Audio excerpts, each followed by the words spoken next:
कोपर्डीच्या घटनेचा निषेध करण्यासाठी उस्मानाबादमध्ये मराठा समाजाच्या विशाल मोर्चाला सुरुवात झालेली आहे। मराठा समाजाच्या वतीने या मोर्चाचं आयोजन करण्यात आलेलं आहे।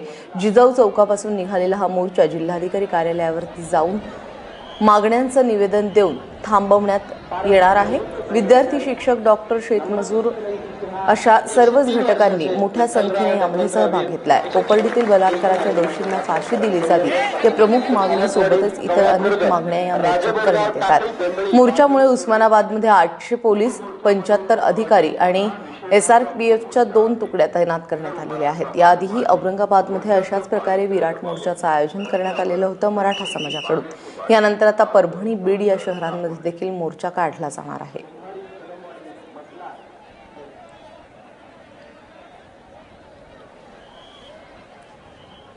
आणि कोपर्डीतील गुन्हेगारांना फाशीच्या शिक्षेबरोबरच आरक्षण, अॅट्रॉसिटी, गैरवापर, शेतकरी आत्महत्या असे अनेक मुद्दे या मोर्चात मांडले गेलेले आहेत।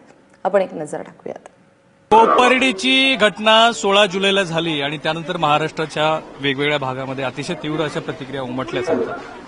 सव्वा महिना जरी होत आला असला तरी या मुलींच्या मनातल्या ज्या भावना आहेत त्यातलं त्यांचा आजचा सहभाग बघितल्यानंतर असं वाटतं की ती जी खदखद आहे ती अजून कमी झालेली नाहीये। आणि याच मोर्चाच्या अनुषंगाने इतर 2-3 गोष्टी पण आहेत। मूळ म्हणजे आरक्षणाचा मुद्दा आहे। खरं तर सिक्युरिटी या मुद्द्यावरती कदाचित या मुलींना जास्त बोलायचं असेल, आहे की नाही? सुरक्षितता मुलींची या मुद्द्यावरती जास्त तुम्हाला वाटलं? सुरक्षितता तर भेटलीच पाहिजे मुलींना आणि जे कोपर्डीच्या जे आरोपी आहेत त्यांना फाशीची शिक्षा तर झालीच पाहिजे। हा मोर्चा त्याच्यासाठीच आहे, त्यांना फाशीची शिक्षा व्हावी हीच सगळ्यांची इच्छा आहे। परंतु वैयक्तिक जेव्हा तू रोज कितवीला आहेस बेसिकली? मी सध्या 12वीला। तू जेव्हा शाळेला जाते किंवा आता तुझ्या ज्या मैत्रिणी कॉलेजला वगैरे जात असतील किंवा तुझ्या घरातली तुझी दीदी जात असतील, सार्वत्रिक अनुभव काय? हा, घरातून निघताना पण बांधूनच निघावं लागतं कारण की सगळीकडे असे पोरं मुले बसलेले असतात, त्यांच्यामुळे पण त्रास होतो, खूप त्रास होतो। काय हो मॅडम, आजच्या याच्यामध्ये बेसिकली आरक्षण हा एक अतिशय महत्वाचा सेन्सिटिव्ह मुद्दा वाटतो कोपर्डीच्या घटनेबाबत आणि आरक्षण आणि बाकीचे आमचे बरेच मुद्दे आहेत, जसे की सुरक्षा पाहिजे आम्हाला पण बाकीच्या कास्टसारखं म्हणजे कुणाकडून सुरक्षा पाहिजे? इतर कास्ट करून जसं त्यांना सुविधा आहेत आणि त्याचा गैरफायदा पण घेतला जातोय। जसा गैरफायदा म्हणजे तुम्हाला अॅट्रॉसिटी बद्दल म्हणायचंय की अॅट्रॉसिटीचा गैरफायदा नाही व्हायला पाहिजे आणि त्याचा सगळ्यात जास्त त्रास आम्हाला होतोय। मला एखादी घटना असं तुम्हाला वैयक्तिक आयुष्यात खूप घटना आहेत अशा त्रास झालेल्या। एखादी स्पेसिफिक मला असे सांगता येईल का की एखादी अशी तुमच्या खूप जवळच्या माणसाच्या बाबतीत झाली तुम्हाला सांगायची अशी अॅट्रॉसिटीचा जो गैरवापर होतो हा जो आजच्या मोर्चाचा मुख्य मुद्दा आहे, अशी एखादी घटना सांगता येईल का? आता काल परवाच 2-4 दिवसाखाली झालेली आहे, त्यांच्यावरती अॅट्रॉसिटी झालेली आहे।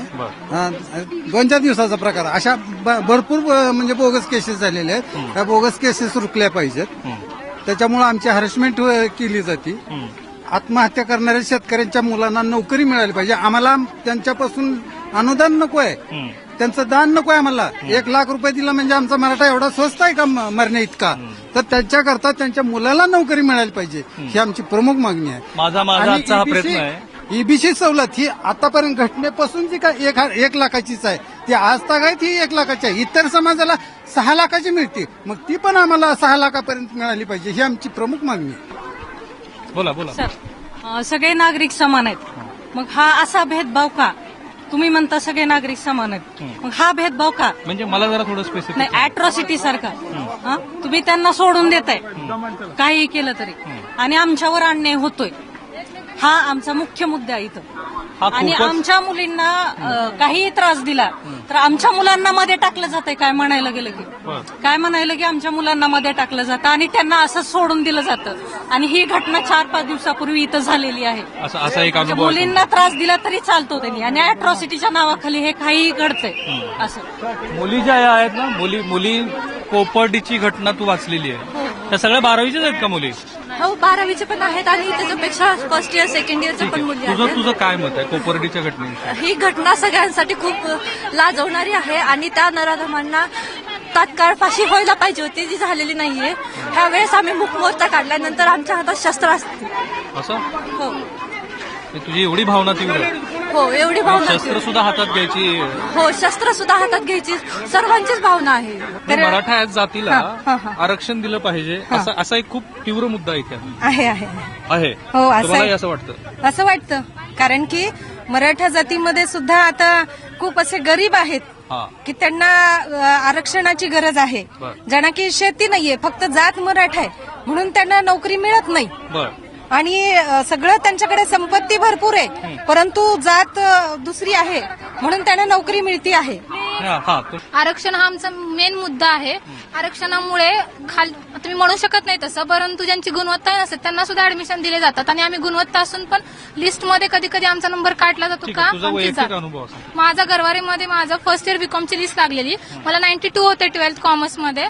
माझा पहिल्या लिस्टमध्ये नंबर आला, बट माझ्यासोबत 45%च्या 50%च्या एनटीच्या पण मुली बसल्या जातात. चुकीचं नाही वाटत का तुम्हाला? गुणवत्ता आहे ना, मग द्या ऍडमिशन. दिलं ऍडमिशन त्यांनी, तो भाग वेगळा, परंतु एससी एनटी त्यांना आरक्षण आहे, आम्हाला आरक्षण का नाही? मी तुम्हाला सांगतो, ही जी मुलगी आहे बहुतेक तू वकील साहेबाची मुलगी आहेस.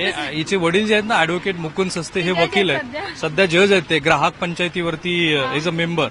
आणि ह्या मुलीला असं मनापासून वाटतं की आरक्षण रद्द झालं पाहिजे आणि गुणवत्तेच्या आधारावरती. आणि पण ही कोपर्डीचा मुद्दा इथे खूप सेन्सिटिव्ह आहे. हा कोपर्डीचा तर मुद्दा आहेच.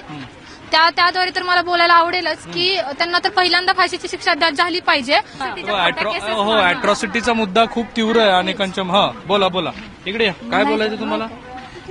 अॅट्रॉसिटीवरती तुम्हाला बोलायचं. चला पुढे बोलत चला, आपण मूक मोर्चा आहे. मी थोडंसं यांच्याशी संवाद साधून महाराष्ट्रालाही जाणून देऊ इच्छितो की जे काही महिलांवर जे आपले अत्याचार होतात त्यांना फाशीची शिक्षा ही व्हायलाच पाहिजे. त्याच्याही पेक्षा कडक मध्ये काय जी करता येईल तरतूद ती पण सरकारने केली पाहिजे. त्याशिवाय लोकांवर आपला काही दबाव राहणार नाही. फक्त मराठा जाती नाही सर्वच जाती, महिला ही शेवटी सर्व जातीची असते ना, मराठाच असावी अशी काही त्याला ही आहे का?